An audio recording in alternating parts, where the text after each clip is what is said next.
Les démarches du cardinal. Ne vous surprenez pas à Metz, Archambault, de voir le dauphin rendre l'hommage à son oncle l'empereur. Eh bien oui, pour le Dauphiné, qui est dans la mouvance impériale. Non, je l'y ai fort engagé, c'est même un des prétextes au voyage.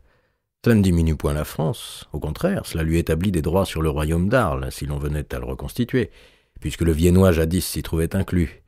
Et puis, c'est de bon exemple pour les Anglais de leur montrer que roi ou fils de roi, sans s'abaisser, peut consentir l'hommage à un autre souverain, quand des parties de ces États relèvent de l'antique suzeraineté de l'autre. C'est la première fois depuis bien longtemps que l'empereur paraît résolu à pencher un peu du côté de la France, car jusqu'ici, et bien que sa sœur Madame Bonne ait été la première épouse du roi Jean, il était plutôt favorable aux Anglais.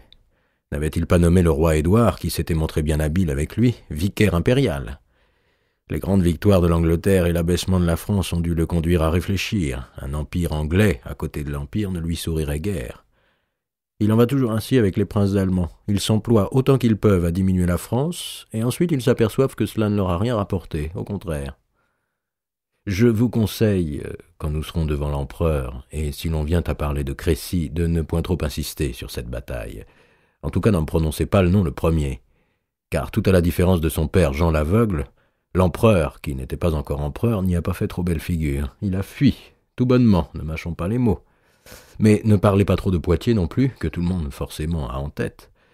Et ne croyez point nécessaire d'exalter le courage malheureux des chevaliers français, cela par égard pour le dauphin, car lui non plus ne s'est pas distingué par un excès de vaillance. C'est une des raisons pour lesquelles il a quelque peine à asseoir son autorité. Ah non, ce ne sera pas une réunion de héros.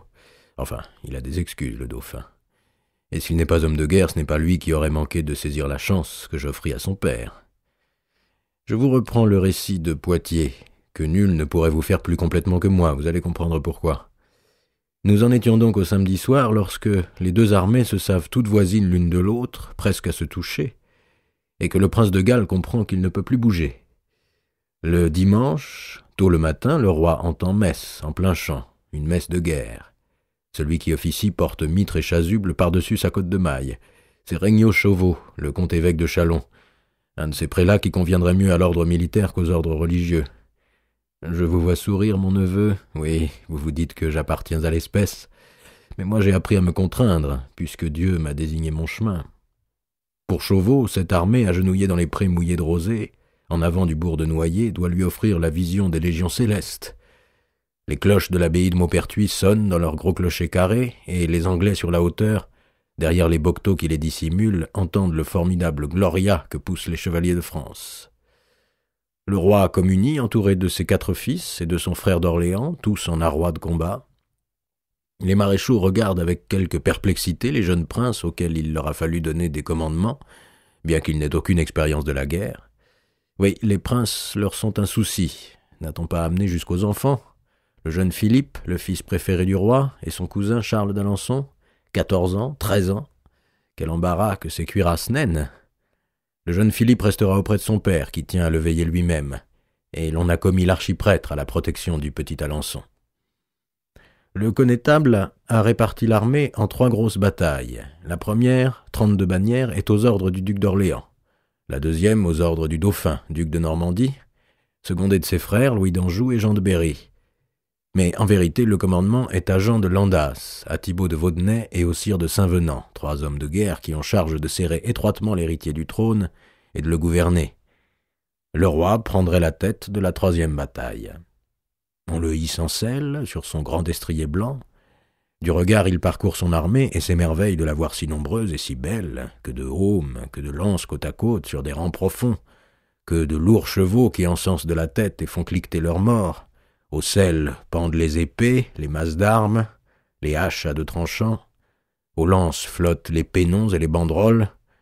Que de couleurs vives, peintes sur les écus et les targes, brodées sur les cottes des chevaliers et sur les housses de leurs montures.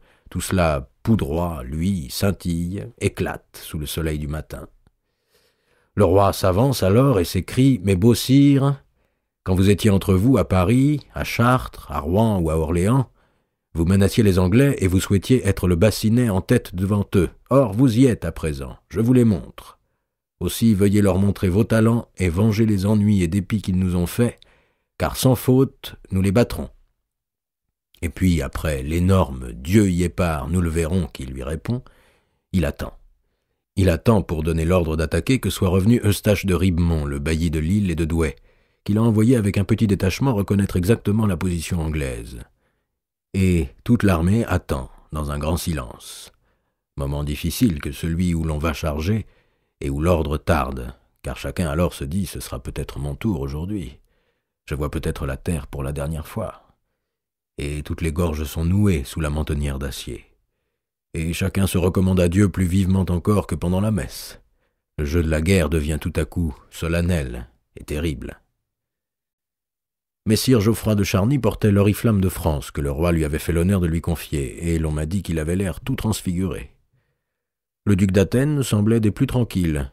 Il savait d'expérience que le plus gros de son travail de connétable, il l'avait assuré auparavant. Dès que le combat serait engagé, il ne verrait guère à plus de 200 pas, ni ne se ferait entendre à plus de 50. On lui dépêcherait des divers points du champ de bataille des écuyers qui arriveraient ou n'arriveraient pas, et à ceux qui parviendraient à lui, il crierait un ordre qui serait ou ne serait pas exécuté. Qu'il soit là, qu'on puisse dépêcher à lui, qu'il fasse un geste, qu'il crie une approbation, rassurerait. Peut-être une décision à prendre dans un moment difficile. Mais dans cette grande confusion de chocs et de clameurs, ce ne serait plus lui vraiment qui commanderait, mais la volonté de Dieu. Et vu le nombre des Français, il semblait bien que Dieu se fût déjà prononcé. Le roi Jean, lui, commençait à s'irriter parce que Eustache de Ribemont ne revenait pas. Aurait-il été pris, comme hier Auxerre et Joigny? La sagesse serait d'envoyer une seconde reconnaissance, mais le roi Jean ne supporte point l'attente. Il est saisi de cette coléreuse impatience qui monte en lui chaque fois que l'événement n'obéit pas tout de suite à sa volonté et qu'il rend impuissant à juger sainement des choses. Il est au bord de donner l'ordre d'attaque. Tant pis, on verra bien. Quand reviennent enfin messire de Ribemont et ses patrouilleurs. Alors, Eustache, quelle nouvelle? Fort bonne, sire. Vous aurez, s'il plaît à Dieu, bonne victoire sur vos ennemis. Combien sont-ils? Sire, nous les avons vus et considérés. À l'estimation, les Anglais peuvent être 2000 hommes d'armes, 4000 archers et 1500 ribots. Le roi, sur son destrier blanc, a un sourire vainqueur. Il regarde les 25 000 hommes, ou presque, rangés autour de lui. Et comment est leur gîte? Ah, sire, ils occupent un fort lieu. On peut tenir pour sûr qu'ils n'ont pas plus d'une bataille, et petite à opposer aux nôtres, mais ils l'ont bien ordonnée. Et de décrire comment les Anglais sont installés, sur la hauteur, de part et d'autre d'un chemin montant, bordé de haies touffues et de buissons, derrière lesquels ils ont aligné leurs archers. Pour les attaquer, il n'est d'autre voie que ce chemin, où 4 chevaux seulement pourront aller de front. De tous autres côtés, ce sont seulement vignes et bois de pin, où l'on ne saurait chevaucher. Les hommes d'armes anglais, leurs montures gardées à l'écart, sont tous à pied, derrière les archers qui leur font une manière de herse, et ces archers ne seront pas légers à déconfire. Et comment, messire Eustache, conseillez-vous de nous y rendre? Toute l'armée avait les yeux tournés vers le conciliabule qui réunissait autour du roi le connétable, les maréchaux et les principaux chefs de bannière, et aussi le comte de Douglas, qui n'avait pas quitté le roi depuis Breteuil. Il y a des invités parfois qui coûtent cher. Guillaume de Douglas dit « Nous, les Escaut, c'est toujours à pied que nous avons battu les Anglais. » Et Ribemont renchérit en parlant des milices flamandes. Et voici qu'à l'heure d'engager combat, on se met à disserter d'art militaire. Ribemont a une proposition à faire pour la disposition d'attaque, et Guillaume de Douglas l'approuve. Et le roi invite à les écouter, puisque Ribemont est le seul qui ait exploré le terrain, et parce que Douglas est l'invité, qui a si bonne connaissance des Anglais. Soudain, un ordre est lancé, transmis, répété, pied à terre. Quoi, après ce grand moment de tension et d'anxiété, où chacun s'est préparé au fond de soi à affronter la mort, on ne va pas combattre? Il se fait comme un flottement de déception. Mais si, on va combattre, oui, mais à pied. Ne resteront à cheval que 300 armures, qui iront, emmenés par les 2 maréchaux, percer une brèche dans les lignes des archers anglais. Et par cette brèche, les hommes d'armes s'engouffreront aussitôt pour combattre, main à main, les hommes du prince de Galles. Les chevaux seront gardés à toute proximité pour la poursuite.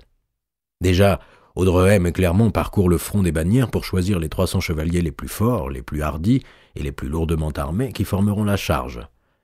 Ils n'ont pas l'air contents, les maréchaux, car ils n'ont même pas été conviés à donner leur avis. Clermont a bien tenté de se faire entendre et demandé qu'on réfléchisse un instant, le roi l'a rabroué. Messire Eustache a vu et messire de Douglas sait que nous apporterait de plus votre discours. Le plan de l'éclaireur et de l'invité devient le plan du roi. Il n'y a qu'à nommer Ribemont maréchal et Douglas connétable, grommait Laudrehem.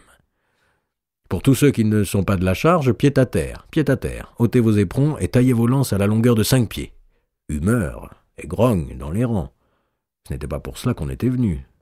Et pourquoi alors avoir licencié la piétaille à Chartres, si l'on devait à présent en faire le travail? Et puis raccourcir les lances, cela leur brisait le cœur aux chevaliers. De belles hampes de frêne, choisies avec soin pour être tenues horizontales, coincées contre la targe et val galop. Maintenant, ils allaient se promener, alourdis de fer, avec des bâtons. N'oublions point qu'à Crécy, disaient ceux qui voulaient malgré tout donner raison au roi, Crécy, toujours Crécy, répondaient les autres. Ces hommes qui, la demi-heure d'avant, avaient l'âme tout exaltée d'honneur, bougonnaient comme des paysans qui ont cassé un essieu de chariot. Mais le roi lui-même, pour donner l'exemple, avait renvoyé son destrier blanc et piétiné l'herbe, les talons sans éperons, faisant sauter sa masse d'armes d'une main dans l'autre. C'est au milieu de cette armée, occupée à couper ses lances à coups de hache d'arçon, que, arrivant de Poitiers, je dévalai au galop, couvert par la bannière du Saint-Siège, et escorté seulement de mes chevaliers et de mes meilleurs bacheliers, Guillermis, Cugnac, Élie d'Emery, Élie de Raymond, ceux-là avec lesquels nous voyageons. Ils ne sont pas près d'oublier. Ils vous ont compté, non? Je descends de cheval en lançant mes rênes à la rue, je recoiffe mon chapeau que la course m'avait rabattu dans le dos, Brunet défroisse ma robe, j'avance vers le roi, les gants joints, et je lui dis d'entrer avec autant de fermeté que de révérence. « Sire, je vous prie et vous supplie, au nom de la foi, de surseoir un moment au combat. Je viens m'adresser à vous d'ordre et de la volonté de notre Saint-Père. Vous plaira-t-il de m'écouter ?» Si surpris qu'il fut par l'arrivée, en un tel instant, de ce gêneur d'église, que pouvait-il faire, le roi Jean, sinon me répondre, du même ton de cérémonie, « Volontiers, monseigneur cardinal. Que vous plaît-il de me dire ?» Je restai un moment les yeux levés vers le ciel, comme si je le priais de m'inspirer, et je priais, en effet. Mais aussi j'attendais que le duc d'Athènes, les maréchaux, le duc de Bourbon, l'évêque Chauveau, en qui je pensais trouver un allié, Jean de Landas, Saint-Venant, Tancarville et quelques autres, dont l'archiprêtre, se fussent rapprochés, car ce n'était plus à présent parole seule à seule ou entretien de dîner, comme à Breteuil ou à Chartres. Je voulais être entendu, non seulement du roi, mais des plus hauts hommes de France, et qu'ils soient bien témoins de ma démarche. « Très cher sire, repris-je, vous avez ici la fleur de la chevalerie de votre royaume, en multitude, contre une poignée de gens que sont les Anglais en regard de vous. Ils ne peuvent tenir contre votre force. Et il serait plus honorable pour vous qu'ils se missent à votre merci sans bataille, plutôt que d'aventurer toute cette chevalerie et de faire périr de bons chrétiens de part et d'autre. Je vous dis ceci sur l'ordonnance de notre très saint père le pape, qui m'a mandé comme son nonce, avec toute son autorité, afin d'aider à la paix, selon le commandement de Dieu qui la veut entre les peuples chrétiens. Aussi je vous prie de souffrir, au nom du Seigneur, que je chevauche vers le prince de Galles, pour lui remontrer en quel danger vous le tenez, et lui parler raison. S'il avait pu me mordre, le roi Jean, je crois qu'il l'aurait fait. Mais un cardinal, sur un champ de bataille, cela ne laisse pas d'impressionner. Et le duc d'Athènes hochait le front, et le maréchal de Clermont, et monseigneur de Bourbon. J'ajoutais, très cher sire, nous sommes dimanche, jour du Seigneur, et vous venez d'entendre messe. Vous plairait-il de surseoir au travail de mort le jour consacré au Seigneur? Laissez au moins que j'aille parler au prince. Le roi Jean regarda ses seigneurs autour de lui, et comprit que lui, le roi très chrétien, ne pouvait point ne pas déférer à ma demande. Si jamais quelque accident funeste survenait, on l'en tiendrait pour coupable, et l'on y verrait le châtiment de Dieu. « Soit, monseigneur, me dit-il, il nous plaît de nous accorder à votre souhait, mais revenez sans tarder. » J'eus alors une bouffée d'orgueil, le bon Dieu m'en pardonne. Je connus la suprématie de l'homme d'Église, du prince de Dieu, sur les trois temporels. Eussé-je été comte de Périgord au lieu de votre père, jamais je n'aurais été investi de cette puissance-là, et je pensais que j'accomplissais la tâche de ma vie. Toujours escorté de mes quelques lances, toujours signalé par la bannière de la papauté, je piquai vers la hauteur par le chemin qu'avait éclairé Ribemont en direction du petit bois où campait le prince de Galles. « Prince, mon beau-fils, car cette fois quand je fus devant lui, je ne lui donnai plus du monseigneur, pour mieux lui laisser sentir sa faiblesse. Si vous aviez justement considéré la puissance du roi de France comme je viens de le faire, vous me laisseriez tenter une convention entre vous, et de vous accorder, si je le puis. » Et je lui dénombrai l'armée de France que j'avais pu contempler devant le bourg de Noailles. « Voyez où vous êtes, Et combien vous êtes, croyez-vous donc que vous pourrez tenir longtemps? Eh non, il ne pourrait longtemps tenir, et il le savait bien. Son seul avantage, c'était le terrain. Son retranchement était vraiment le meilleur qu'on pût trouver, mais ces hommes déjà commençaient à souffrir de la soif, car il n'y avait pas d'eau sur cette colline. Il eût fallu pouvoir aller en puiser au ruisseau le Miosson qui coulait en bas, or les Français le tenaient. Des vivres, il n'en était guère pourvu que pour une journée. Il avait perdu son beau rire blanc sous ses moustaches à la saxonne, le prince ravageur. S'il n'avait pas été qui il était, au milieu de ses chevaliers, Chandos, Grailly, Warwick, Suffolk, qui l'observaient, il serait convenu de ce qu'eux-mêmes pensaient, que leur situation ne permettait plus d'espérance, à moins d'un miracle. Et le miracle, c'était peut-être moi qui le lui apportais. Néanmoins, par souci de grandeur, il discuta un peu.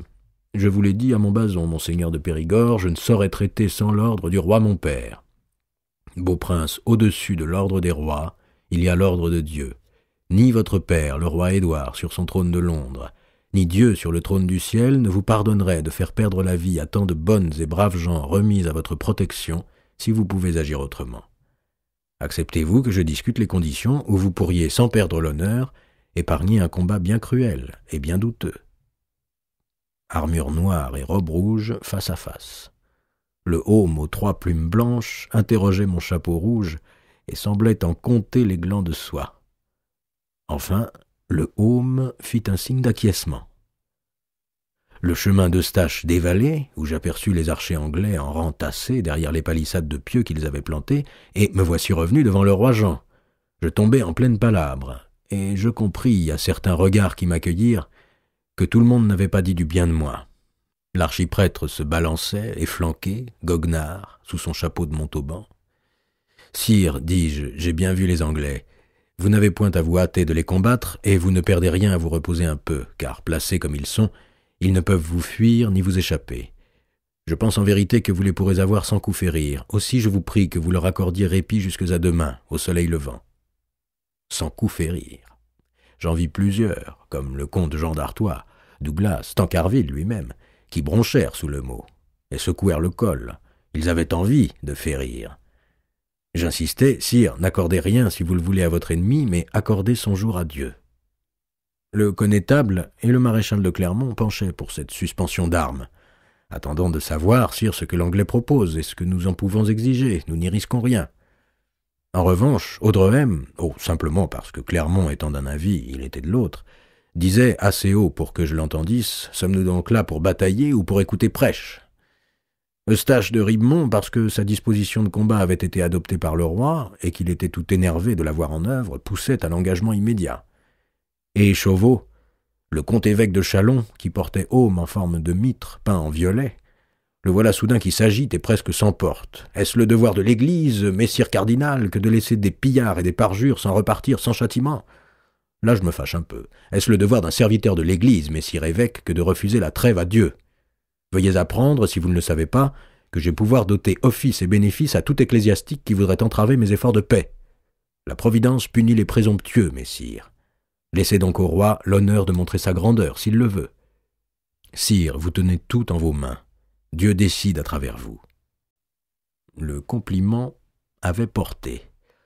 Le roi tergiversa quelque temps encore, tandis que je continuais de plaider, assaisonnant mon propos de compliments gros comme les Alpes. Quel prince, depuis Saint-Louis, avait montré tel exemple que celui qu'il pouvait donner? Toute la chrétienté allait admirer un geste de preux, et viendrait désormais demander arbitrage à sa sagesse, ou secours à sa puissance. « Faites dresser mon pavillon, dit le roi à ses écuyers. Soit, monseigneur cardinal, je me tiendrai ici jusqu'à demain au soleil levant, pour l'amour de vous. Pour l'amour de Dieu, sire, seulement pour l'amour de Dieu. » Et je repars.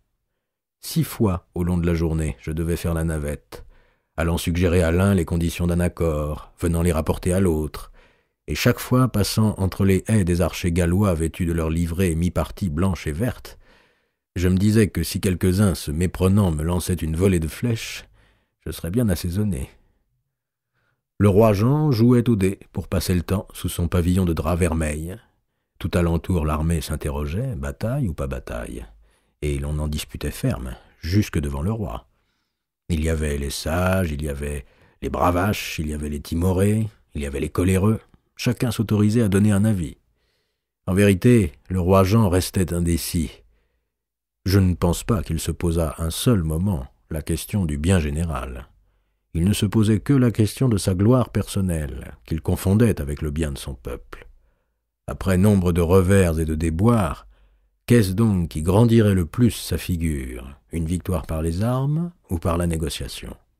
Car l'idée d'une défaite, bien sûr, ne le pouvait effleurer, non plus qu'aucun de ses conseillers. Or, les offres que je lui portais, voyage après voyage, n'étaient point négligeables. Au premier, le prince de Galles consentait à rendre tout le butin qu'il avait fait au cours de sa chevauchée, ainsi que tous les prisonniers, sans demander rançon. Au second, il acceptait de remettre toutes les places des châteaux conquis et tenait pour nuls les hommages et ralliements. À la troisième navette, c'était une somme d'or, en réparation de ce qu'il avait détruit, non seulement pendant l'été, mais encore dans les terres de Languedoc l'année précédente. Autant dire que de ces deux expéditions, le prince Édouard ne conservait aucun profit. Le roi Jean exigeait plus encore. Soit, j'obtins du prince le retrait de toute garnison placée en dehors de l'Aquitaine. C'était un succès de belle taille. Et l'engagement de ne jamais traiter dans l'avenir ni avec le comte de Foix. À ce propos, Phébus était dans l'armée du roi, mais je ne le vis pas, il se tenait fort à l'écart. Ni avec aucun parent du roi, ce qui visait précisément Navarre. Le prince cédait beaucoup. Il cédait plus que je n'aurais cru.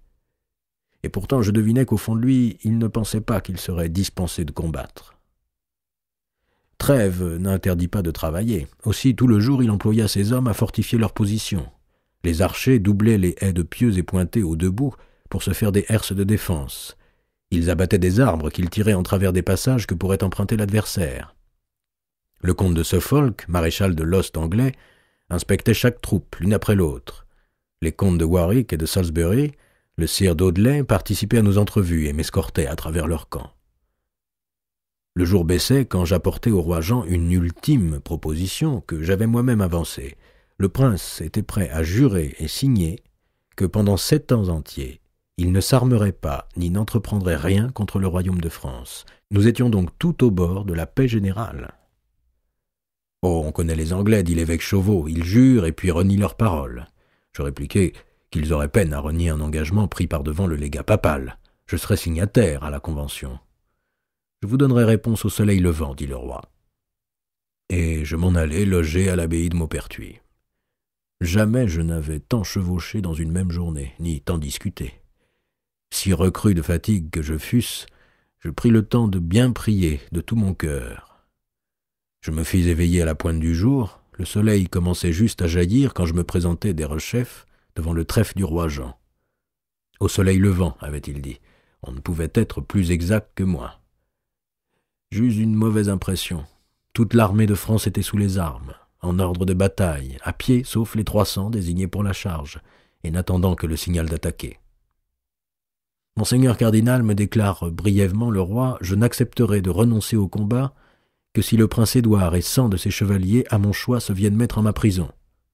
Sire, c'est la demande trop grosse et contraire à l'honneur. Elle rend inutile tous nos pourparlers d'hier. J'ai pris suffisante connaissance du prince de Galles pour savoir qu'il ne la considérera même pas. Il n'est pas homme à capituler sans combattre, et à venir se livrer en vos mains avec la fleur de la chevalerie anglaise. Dût ce jour être pour lui le dernier. Le feriez-vous, ou aucun de vos chevaliers de l'Étoile, si vous étiez en sa place? Certes non. Alors, sire, il me paraît vain que j'aille porter une requête, avancée seulement pour qu'elle soit repoussée. Monseigneur cardinal, je vous sais gré de vos offices, mais le soleil est levé. Veuillez vous retirer du champ. Derrière le roi, ils se regardaient par leur ventail et échangeaient sourires et clins d'œil. L'évêque Chauveau, Jean d'Artois, Douglas, Eustache de Ribemont et même Audrehem, et bien sûr, l'archiprêtre, aussi content semblait-il d'avoir fait échec au légat du pape qu'il le serait d'aplatir les Anglais. Un instant, je balançais, tant la colère me montait au nez, à lâcher que j'avais pouvoir d'excommunication. Mais quoi? Quel effet cela aurait-il eu? Les Français seraient tout de même partis à l'attaque, et je n'aurais gagné que de mettre en plus grande évidence l'impuissance de l'Église.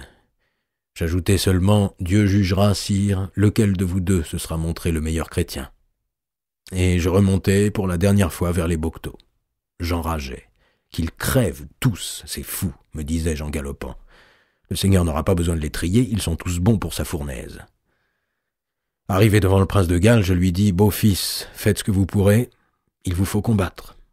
Je n'ai pu trouver nulle grâce d'accord avec le roi de France. » « Nous battre est bien notre intention, me répondit le prince. « Que Dieu m'aide. » Là-dessus, je m'en repartis, fort amer et dépité, vers Poitiers. Or, ce fut le moment que choisit mon neveu de Durazzo pour me dire « Je vous prie de me relever de mon service, mon oncle, je veux aller combattre. »« Mais avec qui ?» lui criai-je. « Avec les Français, bien sûr. »« Tu ne les trouves donc pas assez nombreux ?» Mon oncle comprenait qu'il va y avoir bataille, et il n'est pas digne d'un chevalier de n'y pas prendre part. Et messire de Hérédia vous en prie aussi. J'aurais dû, le temps c'est bien fort, lui dire qu'il était requis par le Saint-Siège pour m'escorter dans ma mission de paix, et que tout au contraire d'actes de noblesse, ce pourrait être regardé comme une forfaiture d'avoir rejoint l'un des deux partis. J'aurais dû lui ordonner simplement de rester, mais j'étais là, j'étais irrité, et d'une certaine façon je le comprenais. J'aurais eu envie de prendre une lance, moi aussi, et de charger, je ne sais trop qui, l'évêque Chauveau. Alors je lui criai « Allez au diable, tous les deux, et grand bien vous fasse !» C'est la dernière parole que j'adressai à mon neveu Robert. Je me la reproche. Je me la reproche bien fort.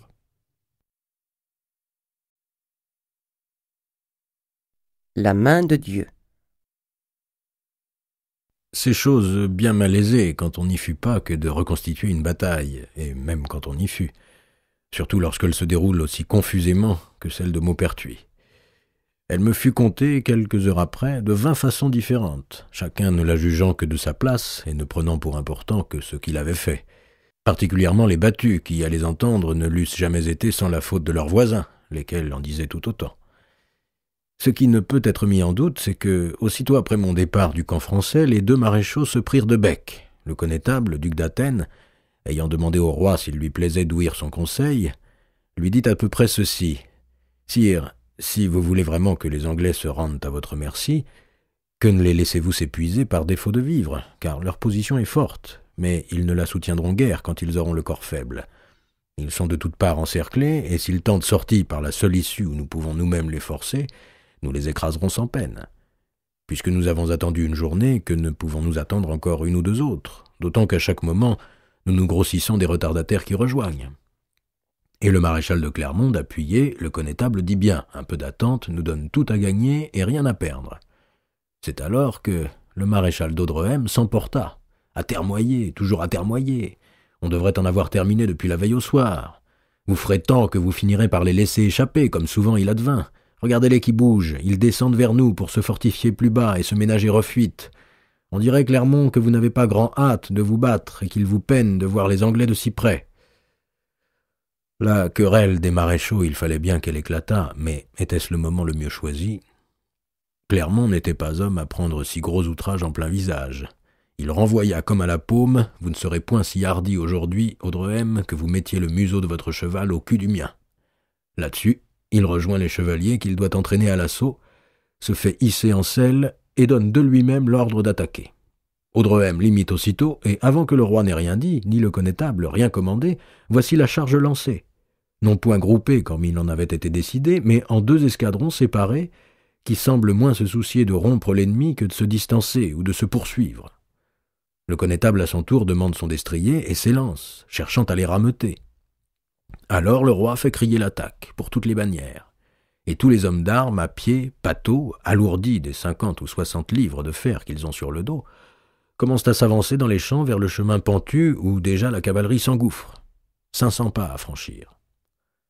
Là-haut, le prince de Galles, quand il a vu la charge française s'ébranler, s'est écrié « Mes beaux seigneurs, nous sommes petit nombre, mais ne vous en effrayez pas.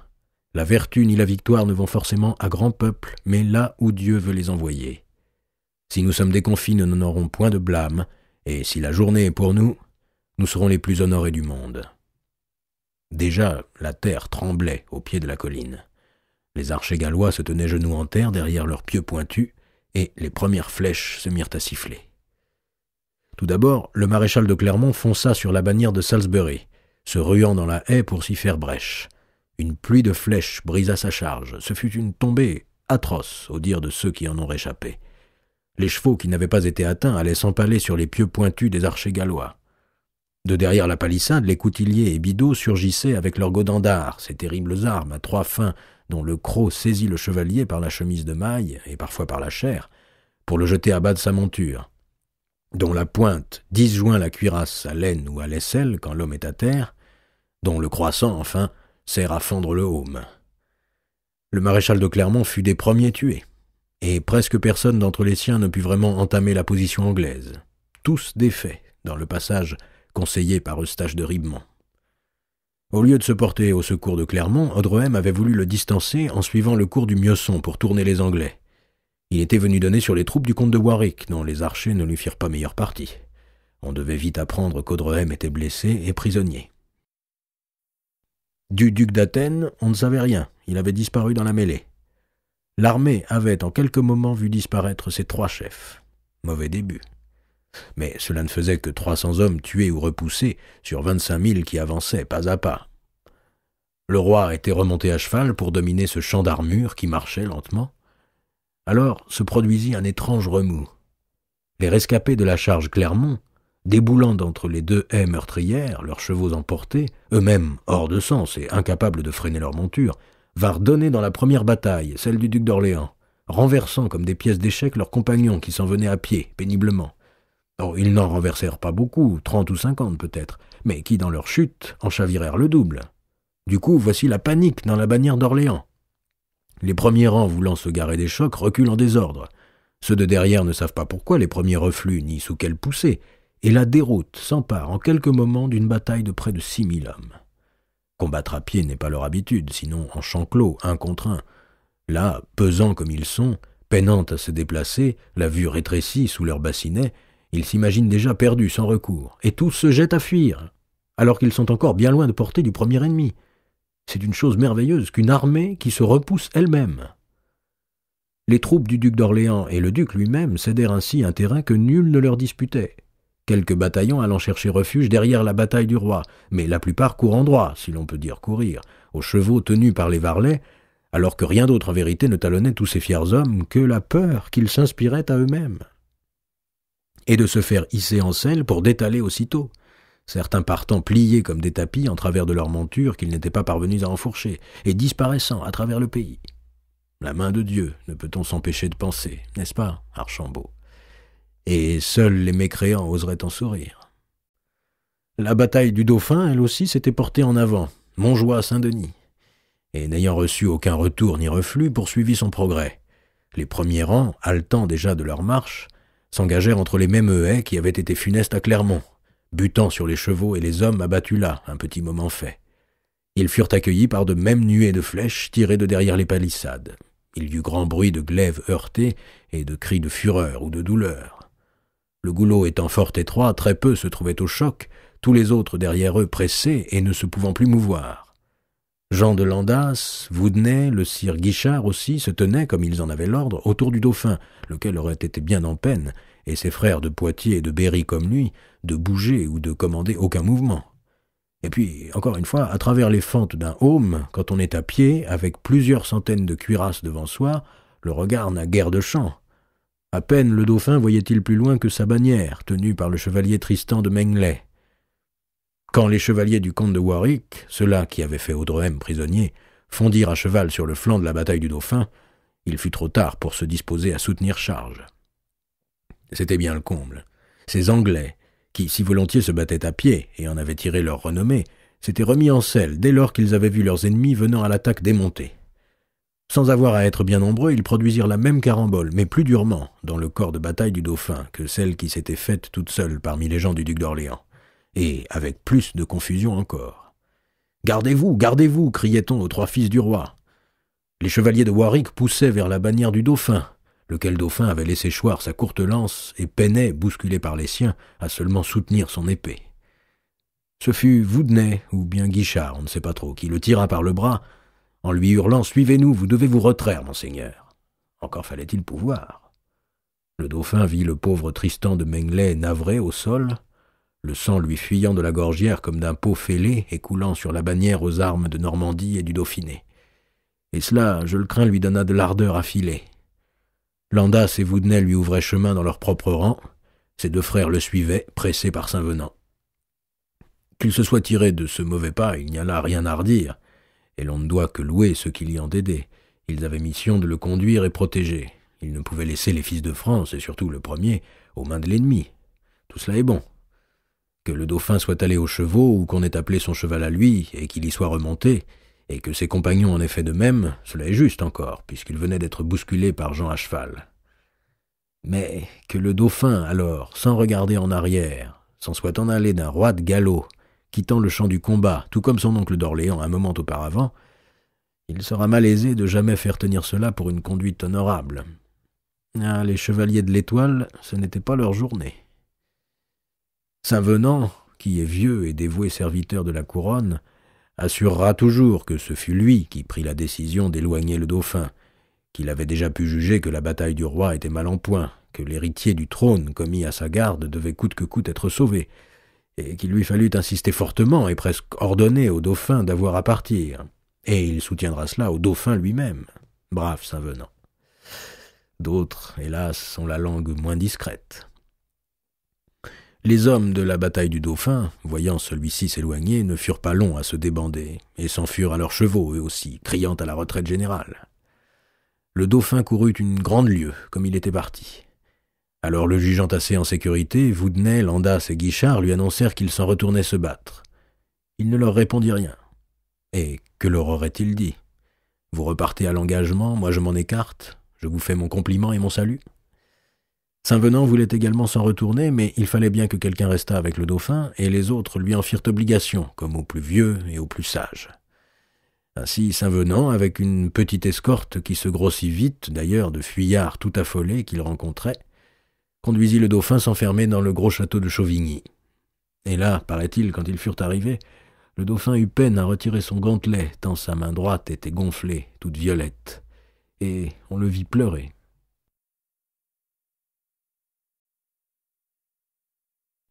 La bataille du roi. Restait la bataille du roi.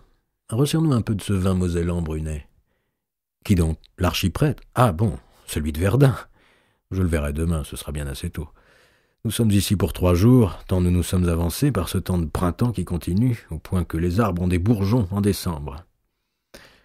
Oui, restait le roi Jean sur le champ de Maupertuis. Maupertuis, tiens, je n'y avais pas songé. Les noms, on les répète, on ne s'avise plus de leur sens. Mauvais issue, mauvais passage. On devrait se méfier de livrer combat dans un lieu ainsi appelé. D'abord, le roi avait vu fuir en désordre, avant même l'abord de l'ennemi, les bannières que commandait son frère, puis se défaire et disparaître à peine engagées les bannières de son fils. Certes, il en avait éprouvé dépit, mais sans penser que rien fût perdu pour autant. Sa seule bataille était encore plus nombreuse que tous les Anglais réunis. Un meilleur capitaine eût sans doute compris le danger et modifié aussitôt sa manœuvre. Or, le roi Jean laissa aux chevaliers d'Angleterre tout le temps de répéter à son encontre la charge qui venait de si bien leur réussir. Ils ont déboulé sur lui, lance basse, et ils ont rompu son front de bataille. Pauvre Jean de...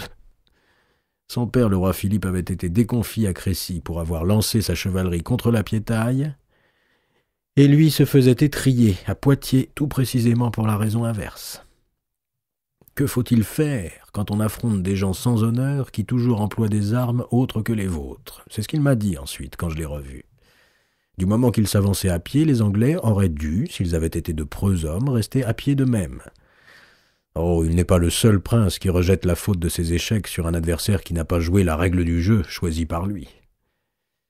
Il m'a dit aussi que la grande colère où ceci l'avait mis lui renforçait les membres. Il ne sentait plus le poids de son armure. Il avait rompu sa masse de fer, mais auparavant il avait assommé plus d'un assaillant.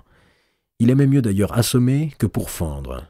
Mais puisqu'il ne lui restait plus que sa hache d'armes à 2 tranchants, il la brandissait, il la faisait tournoyer, il l'abattait. On eût dit un bûcheron fou dans une forêt d'acier. De plus furieux que lui sur un champ de bataille, on n'en a guère connu. Il ne sentait rien, ni fatigue, ni effroi. Seulement la rage qui l'aveuglait, plus encore que le sang qui lui coulait sur la paupière gauche. Il était si sûr de gagner tout à l'heure. Il avait la victoire dans la main, et tout s'est écroulé. À cause de quoi? À cause de qui? À cause de Clermont, à cause d'Audrehem, ces méchants maréchaux trop tôt partis, à cause de son connétable, un âne, qu'ils crèvent tous. Là-dessus, il peut se rassurer, le bon roi, ce vœu-là au moins est exaucé. Le duc d'Athènes est mort, on le retrouvera tout à l'heure contre un buisson, le corps ouvert par un coup de vouge et piétiné par une charge. Le maréchal de Clermont est mort, Il a reçu tant de flèches que son cadavre ressemble à une roue de dindon. Audrehem est prisonnier, la cuisse traversée. Rage et fureur. Tout est perdu, mais le roi Jean ne cherche qu'à tuer tout ce qui est devant lui. Et puis tant pis, mourir, le cœur éclaté. Sa cotte d'armes bleues brodée des lys de France est en lambeaux. Il a vu tomber l'oriflamme que le brave Geoffroy de Charny serrait contre sa poitrine. 5 coutiliers étaient sur lui. Un bidault gallois ou un goujat irlandais, armé d'un mauvais couteau de boucher, a emporté la bannière de France. Le roi appelle les siens, à moi Artois, à moi Bourbon. Ils étaient là il n'y a qu'un moment. Eh oui. Mais à présent, le fils du comte Robert, le dénonciateur du roi de Navarre, le géant à petite cervelle, mon cousin Jean, est prisonnier. Et son frère Charles d'Artois aussi, et monseigneur de Bourbon, le père de la Dauphine. À moi Regnault, à moi l'évêque, fais-toi entendre de Dieu. Si Regnault Chauveau parlait à Dieu, en ce moment-là, c'était face à face. Le corps de l'évêque de Châlons gisait quelque part, les yeux clos sous la mitre de fer. Personne ne répondait plus au roi qu'une voix en mue qui lui criait « Père, père, gardez-vous! À droite, père, gardez-vous !»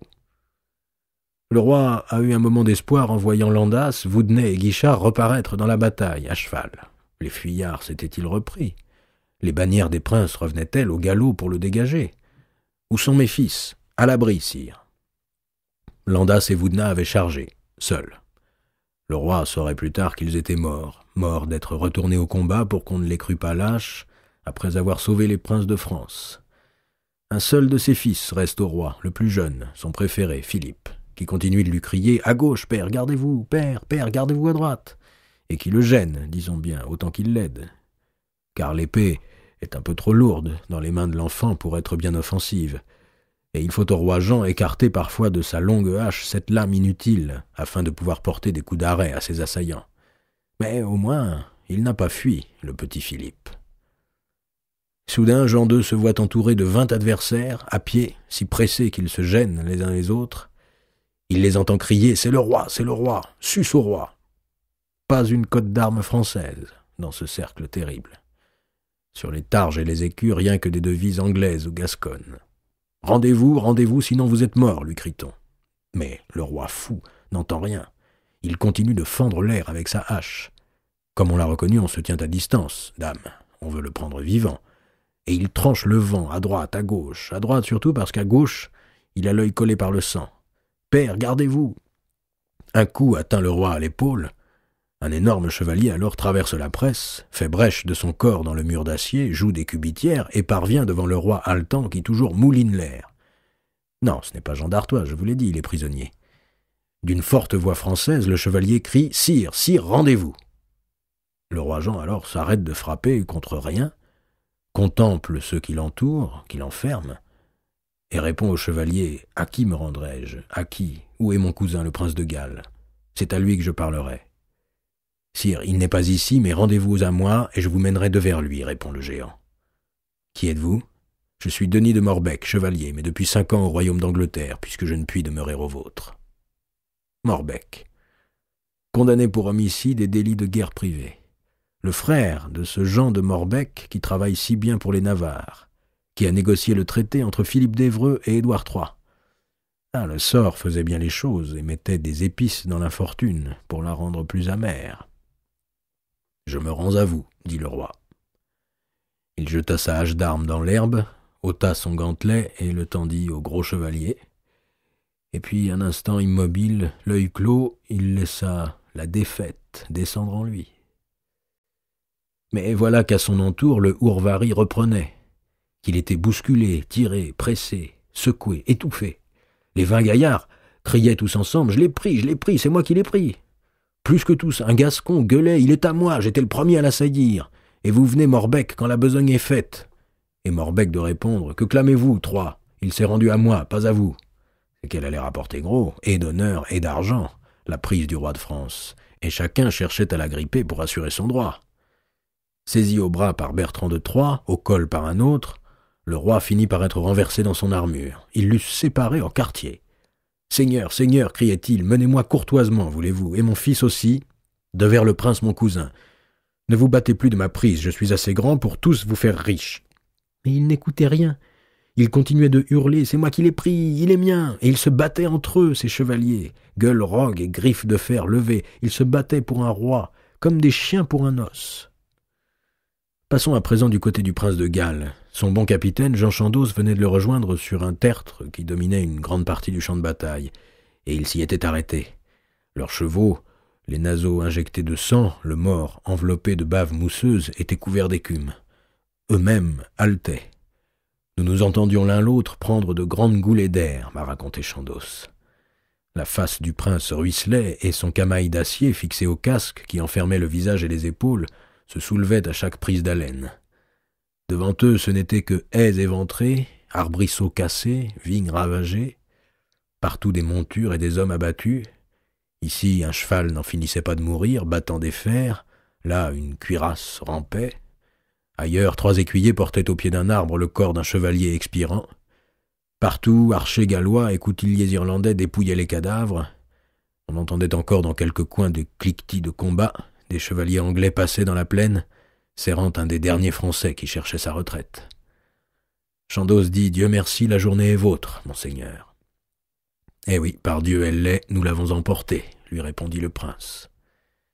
Et Chandos reprit « Il serait bon, je crois, que vous vous arrêtiez ici et fassiez mettre votre bannière sur ce haut buisson. Ainsi se rallieront vers vous vos gens qui sont fort épars, et vous-même pourrez vous rafraîchir un petit, car je vous vois fort échauffé. Il n'y a plus à poursuivre. » « Je pense ainsi, dit le prince. Et tandis que la bannière aux lions et aux lys s'était plantée sur un buisson et que les sonneurs cornaient dans leur trompe le rappel au prince, Édouard se fit ôter son bassinet, secoua ses cheveux blonds, essuya sa moustache trempée. Quelle journée! Il faut bien reconnaître qu'il avait vraiment payé de sa personne, galopant sans relâche pour se montrer à chaque troupe, encourageant ses archers, exhortant ses chevaliers, décidant des points où pousser des renforts. Enfin, c'est surtout Warwick et Suffolk, ses maréchaux, qui décidaient, mais il était toujours là pour leur dire « Allez, vous faites bien ». Au vrai, il n'avait pris de lui-même qu'une seule décision, mais capitale, et qui lui méritait vraiment la gloire de toute la journée. Lorsqu'il avait vu le désordre causé dans la bannière d'Orléans par le seul reflux de la charge française, il avait aussitôt remis en selle une partie de son monde, pour aller produire semblable effet dans la bataille du duc de Normandie. Lui-même était entré dans la mêlée à 10 reprises. On avait eu l'impression qu'il était partout. Et chacun qui ralliait venait le lui dire. La journée est vôtre, la journée est vôtre. Ces grandes dates dont les peuples garderont mémoire. La journée est vôtre, vous avez fait merveille. Ces gentilshommes du corps et de la chambre se hâtèrent à lui dresser son pavillon sur place et à faire avancer le chariot soigneusement garé qui contenait tout le nécessaire de son repas, siège, table, couverts, vin. Il ne pouvait pas se décider à descendre de cheval, comme si la victoire n'était pas vraiment acquise. « Où est le roi de France? L'a-t-on vu » demandait-il à ses écuyers. Il était grisé d'action. Il parcourait le tertre, prêt à quelque lutte suprême. Et soudain, il aperçut renversée dans les bruyères une cuirasse immobile. Le chevalier était mort, abandonné de ses écuyers, sauf d'un vieux serviteur blessé qui se cachait dans un taillis. Auprès du chevalier, son pennon, arme de France au sautoir de gueule. Le prince fit ôter le bassinet du mort. Eh oui, Archambault, c'est bien ce que vous pensez, c'était mon neveu. C'était Robert de Durazzo. Je n'ai pas honte de mes larmes. Certes, son honneur propre l'avait poussé à une action que l'honneur de l'Église et le mien auraient dû lui défendre, mais je le comprends, et puis il fut vaillant. Il n'est pas de jour où je ne prie Dieu de lui faire pardon. Le prince commanda à ses écuyers, mettez ce chevalier sur une targe, portez-le à Poitiers et présentez-le pour moi au cardinal de Périgord, et dites-lui que je le salue. Et c'est de la sorte, oui, que j'appris que la victoire était aux Anglais. Dire que le matin, le prince était prêt à traiter, à tout rendre de ses prises, à suspendre les armes pour 7 ans. Il m'en fit beau reproche le lendemain quand nous nous revîmes à Poitiers. Il ne mâcha pas ses paroles. J'avais voulu servir les Français, je l'avais trompé sur leur force. J'avais mis tout le poids de l'Église dans la balance pour l'amener à composition. Je ne pus que lui répondre « Beau prince, vous avez épuisé les moyens de la paix par amour de Dieu, et la volonté de Dieu s'est fait connaître. » Voilà ce que je lui dis. Mais Warwick et Suffolk étaient arrivés sur le tertre, et avec eux Lord Cobham. « Avez-vous nouvelle du roi Jean » leur demanda le prince. « Non, pas de notre vue, mais nous croyons bien qu'il est mort ou pris, car il n'est point parti avec ses batailles. » Alors le prince leur dit « Je vous prie, partez et chevauchez pour m'en dire la vérité. Trouvez le roi Jean. » Les Anglais étaient épars, répandus sur près de 2 lieues rondes, chassant l'homme, poursuivant, déferraillant. À présent que la journée était gagnée, chacun traquait pour son profit. Dame, tout ce que porte sur lui un chevalier pris, armes et joyaux, appartient à son vainqueur. Et ils étaient tellement adornés, les barons du roi Jean. Beaucoup avaient des ceintures d'or, sans parler des rançons, bien sûr, qui se discuteraient et seraient fixées selon le rang du prisonnier. Les Français sont assez vaniteux pour qu'on les laisse eux-mêmes fixer le prix auquel ils s'estiment. On pouvait bien se fier à leur gloriole. Alors, à chacun sa chance. Ceux-là qui avaient eu la bonne fortune de mettre la main sur Jean d'Artois, ou le comte de Vendôme, ou le comte de Tancarville, étaient en droit de songer à se faire bâtir château. Ceux qui ne s'étaient saisis que d'un petit banneret ou d'un simple bachelier pourraient seulement changer le meuble de leur grand salle et offrir quelques robes à leurs dames. Et puis, il y aurait les dons du prince pour les plus hauts faits et belles prouesses.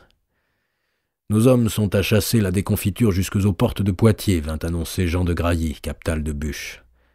Un homme de sa bannière qui revenait de là-bas avec 4 grosses prises, n'en pouvant conduire plus, lui avait appris qu'il s'y faisait grand abattis de gens parce que les bourgeois de Poitiers avaient fermé leurs portes.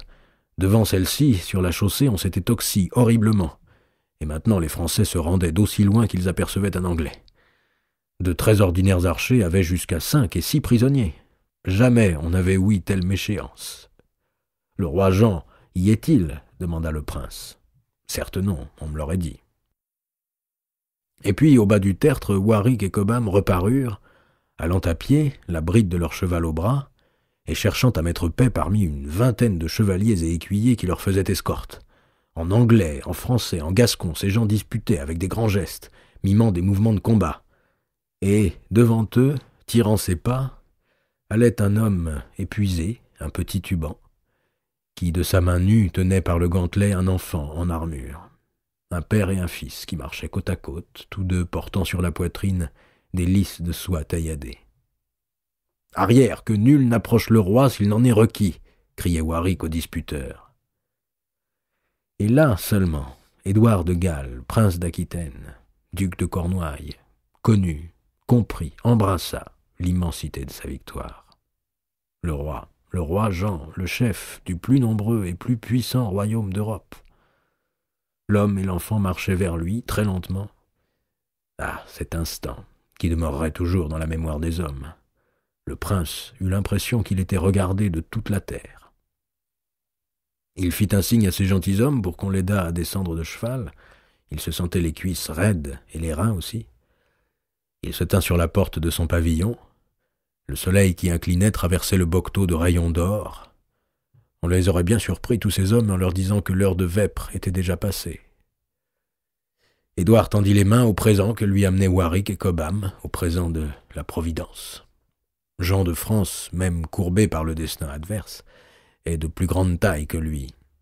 Il répondit au geste de son vainqueur, et ses 2 mains aussi se tendirent, l'une gantée, l'autre nue. Ils restèrent un moment ainsi, non pas s'accolant, simplement s'étreignant les mains. Et puis Édouard eut un geste qui allait toucher le cœur de tous les chevaliers. Il était fils de roi, son prisonnier était roi couronné.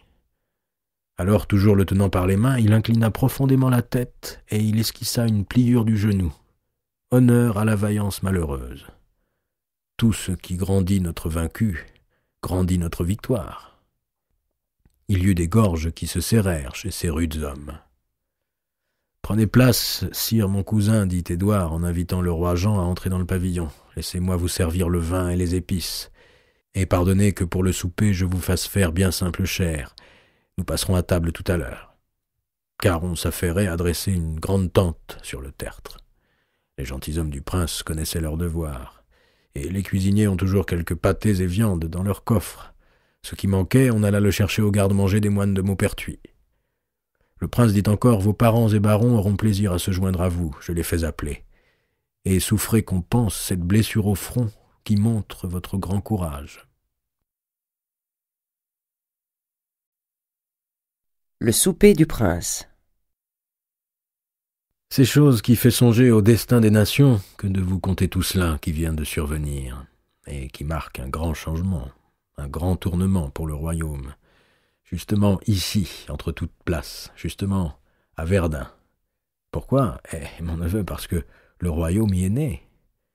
Parce que ce qu'on peut nommer le royaume de France est issu du traité signé ici même après la bataille de Fontenoy, alors Fontanetum. Vous savez bien où nous sommes passés, entre les 3 fils de Louis le Pieux. La part de Charles le Chauve y fut pauvrement découpée, d'ailleurs sans regarder les vérités du sol. Les Alpes, le Rhin eussent dû être frontières naturelles à la France, et il n'est pas de bon sens que Verdun et Metz soient terres d'empire. Or, que va-t-il en être de la France demain? Comment va-t-on la découper? Peut-être n'y aura-t-il plus de France du tout dans 10 ou 20 ans. Certains se le demandent sérieusement. Ils voient un gros morceau anglais et un morceau navarrais allant d'une mer à l'autre avec toute la Languedoc, et un royaume d'Arles rebâti dans la mouvance de l'Empire avec la Bourgogne en sus. Chacun rêve de dépecer la faiblesse. Pour vous dire mon sentiment, je n'y crois guère, parce que l'Église, tant que je vivrai, et que vivront quelques autres de ma sorte, ne permettra point cet écartèlement. Et puis le peuple a trop le souvenir et l'habitude d'une France qui fut une et grande.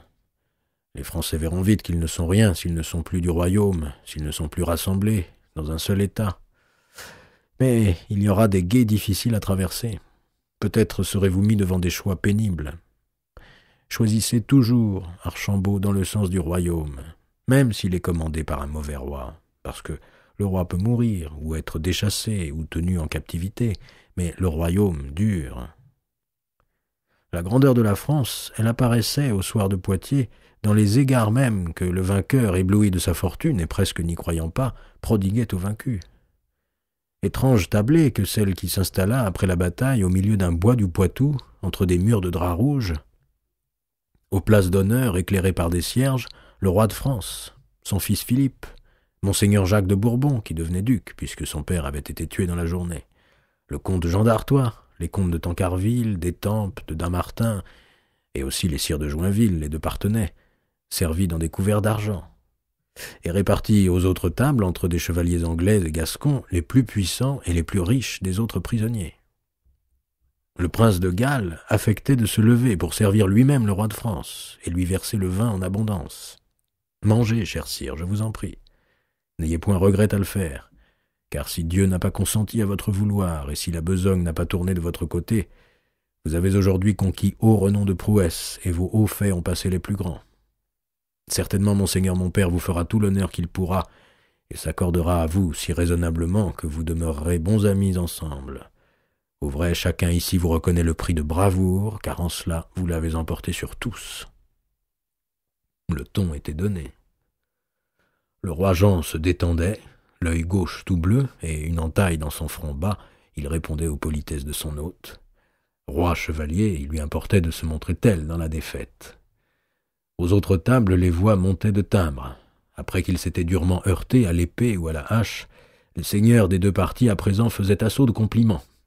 On commentait haut les péripéties de la bataille. On ne tarissait pas de louanges sur la hardiesse du jeune prince Philippe, qui, lourd de mangeaille après cette dure journée, dodelinait sur son siège et glissait au sommeil. Et l'on commençait à faire les comptes. Outre les grands seigneurs, ducs, comtes et vicomtes, qui étaient une vingtaine, on avait déjà pu dénombrer parmi les prisonniers plus de 60 barons et bannerets. Les simples chevaliers, écuyers et bacheliers ne pouvaient être recensés. Plus d'un double millier, assurément. On ne saurait vraiment le total que le lendemain. Les morts, il fallait les estimer en même quantité. Le prince ordonna que ceux déjà ramassés fussent portés, dès l'aurore suivante, au couvent des frères mineurs de Poitiers. En tête, les corps du duc d'Athènes, du duc de Bourbon, du comte-évêque de Châlons, pour y être enterrés avec toute la pompe et l'honneur qu'ils méritaient. Quelle procession! Jamais couvent n'aurait vu tant de hauts hommes et de si riches lui arriver en un seul jour. Quelle fortune, en messes et dons, allait s'abattre sur les frères mineurs, et autant sur les frères prêcheurs.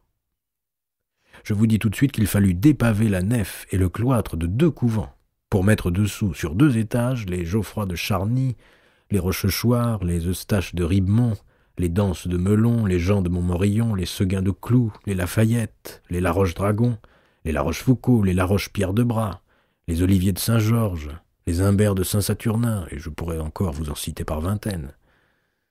Sait-on ce qu'il est advenu de l'archiprêtre ? Demandait le roi. L'archiprêtre était blessé, prisonnier d'un chevalier anglais. Combien valait l'archiprêtre ? Avait-il gros château, grande terre ? Son vainqueur s'informait sans vergogne. Non, un petit manoir à Véline, mais que le roi l'ait nommé haussait son prix. Je le rachèterai, dit Jean II, qui, sans savoir encore ce qu'il allait coûter lui-même à la France, recommençait à faire le grandiose. Alors le prince Édouard de répondre « Pour l'amour de vous, sire mon cousin, je rachèterai moi-même cet archiprêtre et lui rendrai la liberté, si vous le souhaitez. » Le ton montait autour des tables, le vin et les viandes, goulûment avalées, portaient à la tête de ces hommes fatigués qui n'avaient rien mangé depuis le matin. Leur assemblée tenait à la fois du repas de cour après les grands tournois et de la foire aux bestiaux. Morbec et Bertrand de Troyes n'avaient pas fini de se disputer quant à la prise du roi. « C'est moi, vous dis-je, que non, j'étais sur lui, vous m'avez écarté. À qui a-t-il remis son gant ?» De toute manière, ce ne serait pas à eux qu'irait la rançon, énorme à coup sûr, mais au roi d'Angleterre. Prise de roi est au roi. Ce dont ils débattaient, c'était de savoir qui toucherait la pension que le roi Édouard ne manquerait pas d'accorder. À se demander s'il n'aurait pas eu plus de profit, sinon d'honneur, à prendre un riche baron qu'il se serait partagé. Car on faisait des partages si l'on avait été à 2 ou 3 sur le même prisonnier, ou bien des échanges. Donnez-moi le sire de la Tour, je le connais, il est parent à ma bonne épouse, je vous remettrai Mauvinet, que j'ai pris, vous y gagnez, il est sénéchal de Touraine. Et le roi Jean soudain frappa du plat de la main sur la table. « Messire, mes bons seigneurs, j'entends que tout se fasse entre vous et ceux qui nous ont pris selon l'honneur et la noblesse. Dieu a voulu que nous soyons déconfits, mais vous voyez les égards qu'on nous prouve. Nous devons garder la chevalerie, que nul ne s'avise de fuir ou de forfaire à la parole donnée, car je le honnirai. » On eût dit qu'il commandait cet écrasé, et il prenait toute sa hauteur pour inviter ses barons à être bien exacts dans la captivité. Le prince de Galles, qui lui versait le vin de Saint-Émilion, le remercia. Le roi Jean le trouvait aimable, ce jeune homme. Comme il était attentif, comme il avait de belles façons. Le roi Jean eût aimé que ses fils lui ressemblassent. Il ne résista pas, la boisson et la fatigue aidant, à lui dire « N'avez-vous point connu monsieur d'Espagne ?» Non, cher sire, je l'ai seulement affronté sur mer. Il était courtois, le prince.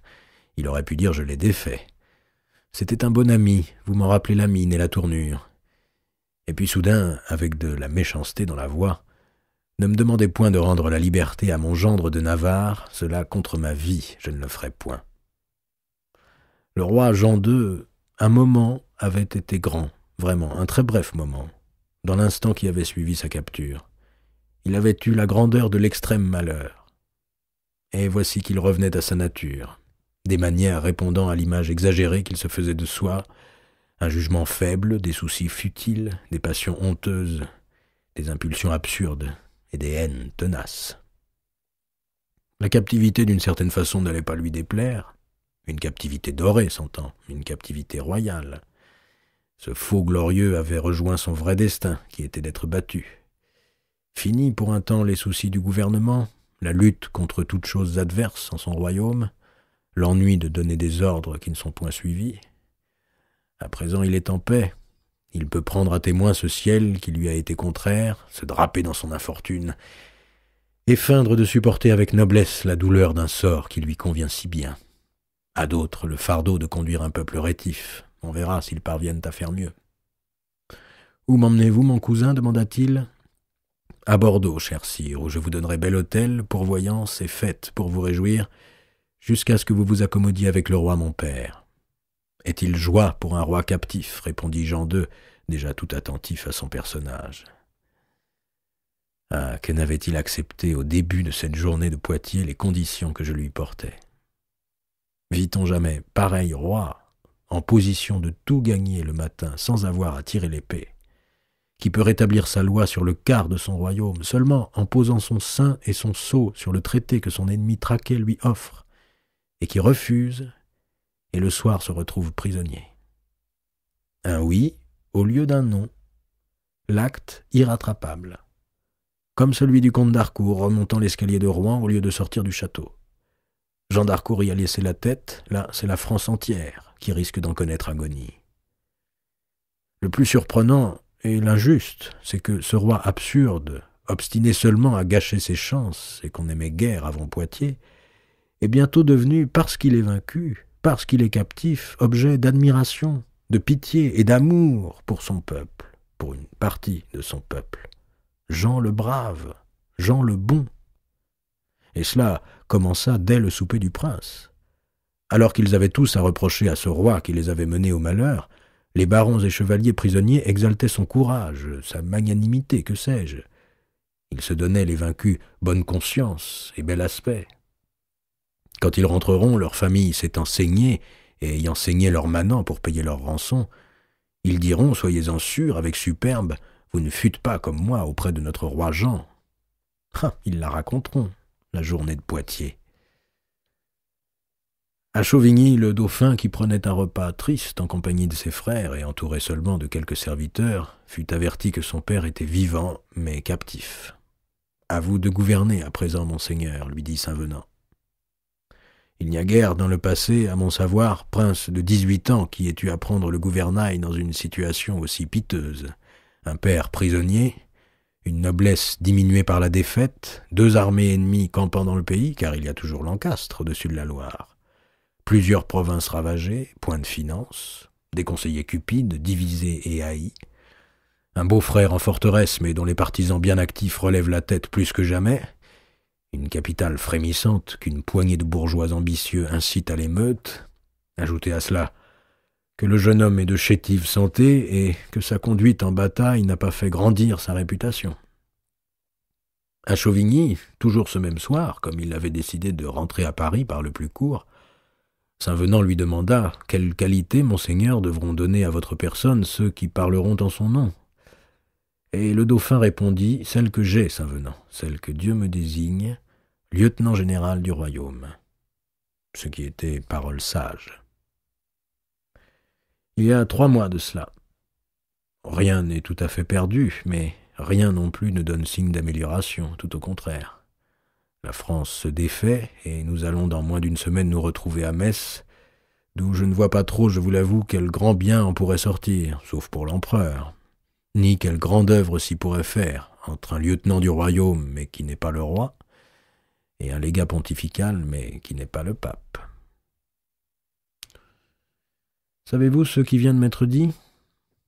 La saison est si belle et les journées sont si chaudes à Metz, où l'on attend plus de 3000 princes, prélats et seigneurs, que l'empereur, si cette douceur se maintient, a décidé qu'il donnerait le festin de Noël au grand air, dans un jardin clos.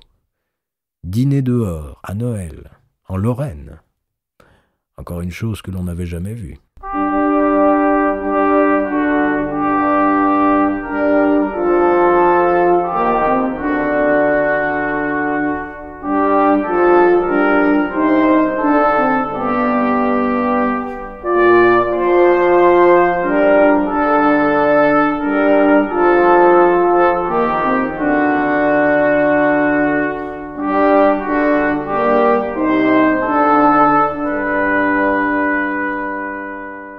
Vous avez entendu « Quand un roi perd la France », 7e et dernier épisode des Rois maudits de Maurice Druon.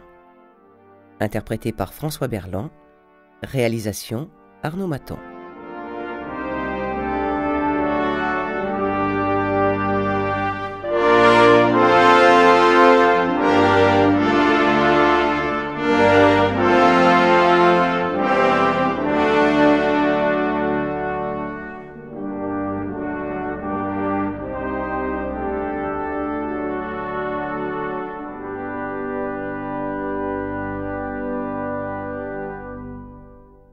C'est une production Livraphone avec l'aimable autorisation de Monsieur Maurice Druon.